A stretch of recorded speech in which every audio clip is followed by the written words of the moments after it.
I love Christmas lights, but putting them up and taking them down every season, year after year, can get old really fast. Permanent lights might be the answer though, and in today's video, I'm going to show you how I installed the latest version of outdoor lights from Lumary. I'll show you my super simple install method using basic tools, plus how I got around some tricky areas of my house, and of course what the finished lights look like and if these lights are worth it. Let's define permanent lights first, because there's some different names that people use, like permanent holiday lights, Eve lights, soffit mounted lights, but they all refer to the same product category, and that's lights that are designed to be installed inconspicuously and remain in place all year long. That's right, one install, one time, years of enjoyment. That's the promise. These lights are meant to be installed under overhangs and installed to the soffit, and the lighting effect comes from the LED bulb shining down and casting light on the side of the house instead of viewing the bulbs directly. Right out of the box, everything comes neatly packaged, and I've used Lumary products before, so I knew what to expect with quality and stuff like that.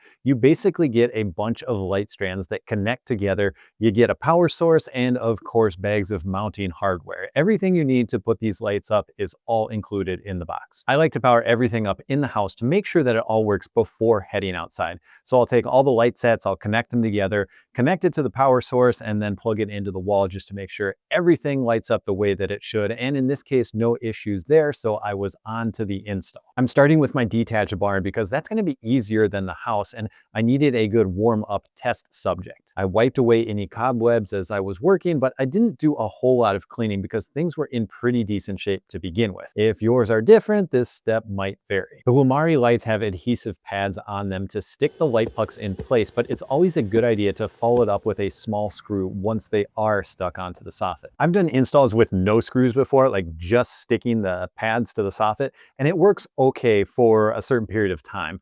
Eventually they will start falling off the house, and that's kind of what you see here. Lumary recommends a spacing of 2 to 4 inches away from the wall, and they include the spacing guide, but I actually found it easier to just use the broad side of a 2x4 because I could just kind of hold it up to the house and then stick my light puck exactly where I needed it. Once I peel and stick the light into place, I slide off the light from the base and run a screw through it to secure it so that it never falls down. The detachable base is specific to Lumary, and it makes the install easy because you can temporarily kind of stick everything in place and then quickly slide the light pucks off and then run the screws through. Also, it makes the lights more serviceable because if you ever had a light go out or any problems with a light strand, you can quickly unclip that section of lighting, warranty it or get it figured out, and then get a new one back up fairly easily. You wouldn't have to like redo the whole install or anything crazy like that. So that's kind of nice. I worked my way around the barn and everything went fairly smoothly, and then it was on to the house. Unfortunately, the weather turned really cold and also snowy for the house install. So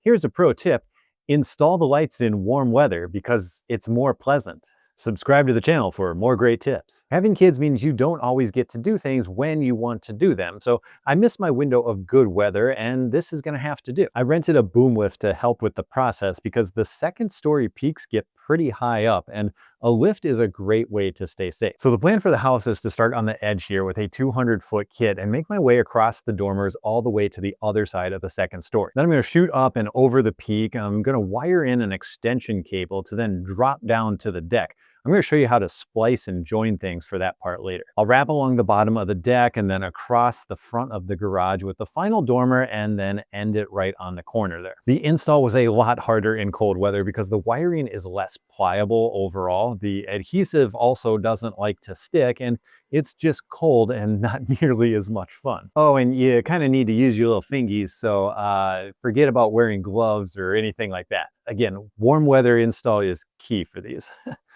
Getting the wiring to lay flat and look nice can be a challenge. Even on the barn install during warmer weather, it was still hard, and you can see this part here. It looks like my wire is all twisted, but if you look close, it's actually not. It just doesn't really like to lay super flat and straight. To help the wire lay flat, they do include these wire holders that give extra support between light pucks. They just stick on, and then there's a screw hole too, and that can just help hold the wiring in place around corners or anywhere else that you want to hold it flat and give it extra support. New for this year, Lumary has track covers to clean the look up even more. You install the covers by first screwing in a bracket behind the wiring, and then the track cover fits over the top and completely conceals the wiring. For my install, I just gently pulled the wiring taut and placed each puck, and you can see that the track system relies on a slightly tighter spacing, so I have a little bit of a gap at each end. So if you plan on using these track covers, my tip would be to use the tracks themselves as a template for your spacing, and that way you'll get a much cleaner install. Back on the house, I'm moving along the highest peak, and I'm following the same spacing as the barn with my trusty 2x4. You can see how I'm just holding it against the house, placing my puck, and that gets them roughly in the same spot every time and in a relatively straight line. Also new for this year, Lumary supports splicing with a factory splicing kit, and I'm going to show you how to do that really quick here. So this is the bottom of my second story peak, and I'm going to splice in an extension cord that's going to let me drop down and jog across the deck to get down to the first level. There isn't a natural break in the light strand right here, so that's where the splicing of the extension cord is going to come into play. I'm using this wire stripping tool, and the scariest part is making that first cut. I checked my lights before I started this, and indeed they worked. My plan was to check them immediately after, and if they don't, then I can kind of isolate my problem to my splice area. This tool can strip back all 3 wires at the same time, and I'm removing maybe a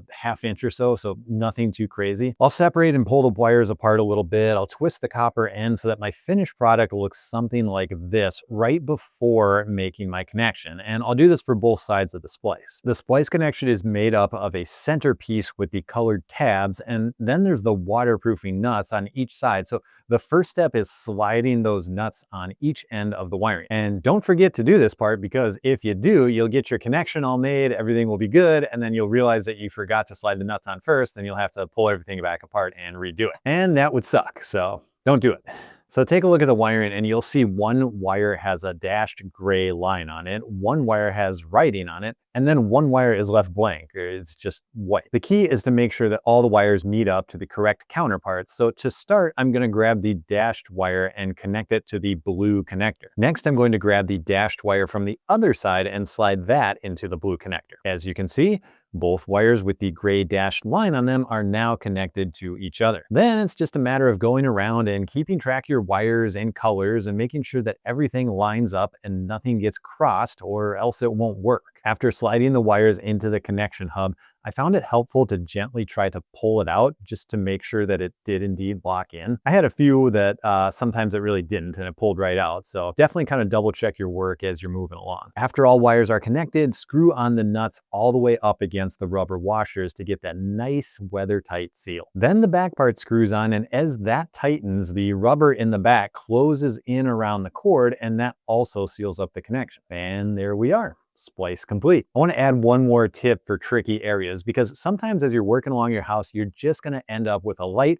where you really don't want a light. Trying to get around gutters or something like that, you'll probably come to an area where having a light would look bad, or it would throw off your pattern. And while you can turn off individual lights from the app, a surefire way to eliminate a light is to cover it with some Gorilla Tape. Low-tech solution?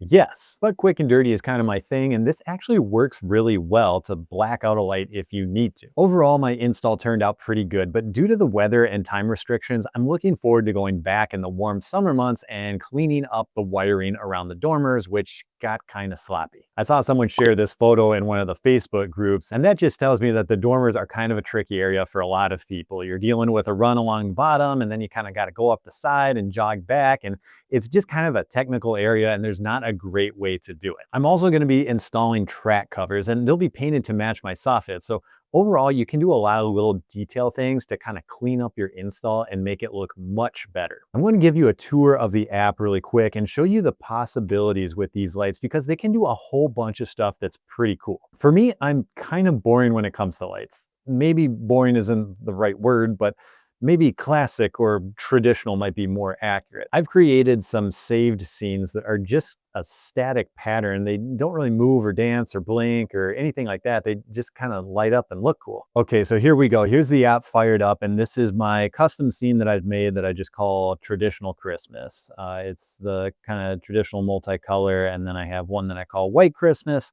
that looks something like this. And then I made a quick 4th of July one so that you can just kind of, see what that might look like too. The lights can be used all year round for different holidays, so don't feel pigeonholed into just Christmas or whatever. You can make color schemes to celebrate any kind of holiday, 4th of July, Memorial Day, Easter. There's a lot of pastel colors you can do. So yeah, the options are like basically unlimited. You can do like any color that you want, and you can pick multiple colors and make your own scenes and kind of mix and blend things that way. So this is like individual light control that you can see there. And I'm just going to kind of run through some colors here. You can see that I'm just basically selecting anything that I want to on that whole prism down there. Again, literally like any shade you want, just point, click, drag around, whatever. The teal looks kind of cool. There's a blue right there. The pinks and the purples actually look really nice too. So I was kind of digging all of those, but yeah, you can see that it's a complete rainbow, and you can be on the outside of the circle, or you can kind of shade towards the inside, more of a bright color. That's going to be more of your pastels and stuff like that. And then there's that white scale too. So if you're using these as just kind of everyday lights or whatever, you don't have to have them all on, but you can just have white light and just, use it for accent lighting for your everyday type stuff. You can go from a cool LED, light, kind of a little more traditional LED to a super warm light. Now I'm going to kind of just get into sort of some of the scenes, and you can kind of see there's pages and pages of different scenes. And what a scene is just like a pre-built thing that's like a multitude of colors combined in a way with a different transition or an animation. It's just like a pre-built thing that you can select so that you don't like, have to do it all yourself. And they've got a ton of these, and there's, this one is called Festival. So it's going to be kind of like all of your holidays. Just kind of starting out with some red, white, and blue here so you can kind of see what that looks like. Again, don't be limited by just Christmas. You can use these lights all year round for all the different holidays. This is kind of a red, white, and blue thing that's going to trace through and do all the different colors. Um, Another version of the red, white, and blue. Again, they've got like American flag, they've got Independence Day, Lincoln Memorial Day, Washington's birthday. They've got like a lot of weird holidays that nobody really celebrates. But hey, it's nice to have options. I'm just gonna kind of keep showing you some of these. This one is called Halloween. Great time to have lights on the house. Again, the beauty of the permanent lights is that they're just kind of up all year round and they're ready to go. So if you don't want them on, then just don't turn them on. And then when holidays happen to come by, all you got to do is pull out your phone, open up the app, and then, pick whatever light sequence you want, or build a new light sequence every holiday. This one just kind of, changes color as it moves around. And, I mentioned before that I'm just like kind of basic when it comes to some of this stuff. Like I've got this light set that can do all the functions in the world. And the only thing that I want to do is like just keep static lights on. But again, it's endless customizability. So it's really cool, and it can be like whatever you want. This would be like a great Christmas one. You got the red, white, the red, green, and white there for Christmas, and all the different kind of patterns just tracing around. All of these movements are slightly different too. So, and we're going to get into custom scene building in just a minute. Again, these are all just the pre-built ones, and you can see there's like multiple pages of these to scan through. I'm not going to do all of them because it would be a super long video. I just kind of want to give you sort of the vibe or the overall look of what this app looks like, what it's capable of. All of that stuff right there. So again, you've got different scenes. One's called Life, one's called Festival, one's called Mood. Um, we're getting into the color scene right now, which is just, so you remember on the first page when I was doing like the color selection on the color wheel right there, what they've done is basically they've gone through and they've like found custom colors within that that they think look really good or whatever. So again, if you don't want to like pick your own colors, this whole entire page is just custom colors that they've like pre-built and pre-added to be in there. Again, these purples are kind of nice. And I live in Minnesota. I'm not a big sports guy, but Vikings game day right here. Anyone? Any Vikings fans out there? but it doesn't have to be Vikings. Again, literally it can be any color you want. So whatever your football team is, like find their colors and like add them in there and then make a custom light display. So I'm going to show you what custom scene building is like. So those were all the presets. And then this is just how you go about making your own scene. So I am basically kind of making like a custom Christmas scene, I'll say, or I'm going to stick to Christmas colors. So I've got my colors, my 3 colors in there, red, green, and white. And then I'm just gonna select a bunch of different animations so that you can kind of see some of the possibilities just sort of within that custom scene building and kind of see what these do. So this is just the static. So it's just gonna be the first color that I have, the red. It's just gonna be solid. Um, this one's called Gradient, so it just is sort of a gentle fade between all the colors. So again, it's just using the 3 colors that I have selected there. If you want more colors, you would throw more colors in there.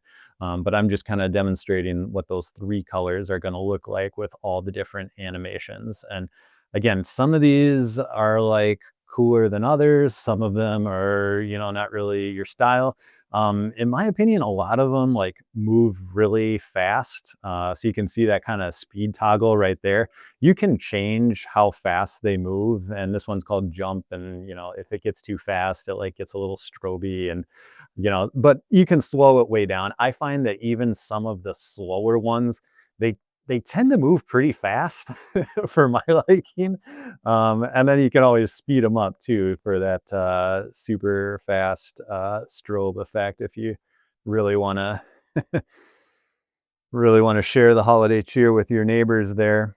Brightness is another toggle. You'll see I've got them set at 100% for the video, just because I want everyone to kind of see what's going on there. But again, you can dial that down to be wherever you want. If you want them more dim, or you think they're too bright, or the neighbors are, you know, complaining, or whatever, you can adjust that too. Everything is totally customizable, 100%. Like there's so much you can do within the app, within these light sets. You can pretty much make it be whatever you want. So this one is just called flashing, and all it's doing is rotating through those 3 different colors that I have selected there. I'm not going to run through all these. I just kind of want to give you sort of a taste or like a sample of kind of what's going on here. I don't know, again, some of these, like, I don't know why they exist or like who would want these. Pile up is a great example. It's just like one light that sort of chases around the whole light sequence, and then it just kind of like stacks up at the very end.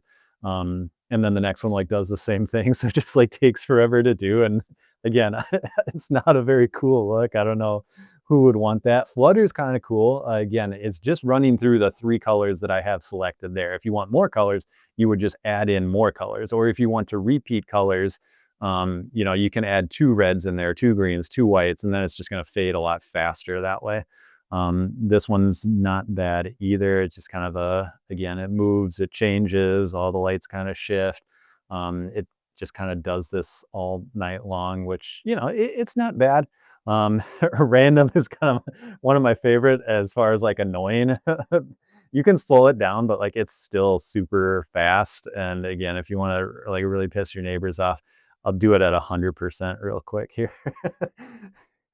Yes, absolute insanity. Who would want this? I don't know, but in real life, like on the screen, it looks insane. In real life, it's like way insane. And yeah, your neighbors are gonna they're gonna be mad if you're doing that type of thing. But yeah, this is kind of all the possibilities. You can do a whole lot with this light set. You can really make it be whatever you want. You know, I'm just kind of old school. I just like those static colors that don't really move or shift. We're going back to traditional Christmas. This is where I live right here. You know, white Christmas, another great classic look in my opinion. So yeah, I'm kind of boring with it, but there's my 4th of July custom scene setup right there. But yeah, these lights are awesome. I'm really enjoying them. I think it's an awesome light kit. It's a permanent light. Again, it stays up all year round. That's the beauty of this light set. My install worked out pretty good. I've got a few things to clean up, but overall, I'm really liking these lights. Let me know what you think. Would you consider doing a permanent light setup like this? My favorite comment that I got from that I saw in a different video that wasn't mine, that was, you know, they didn't care for the animations and stuff like that. And they're like, it looks like a corn dog stand at a rodeo. So obviously these are not for everyone, but hey, I think they look pretty good. And yeah, let me know what you think. If you like this video, and I hope you did, please think about subscribing to the channel, and I'll see you in the next one.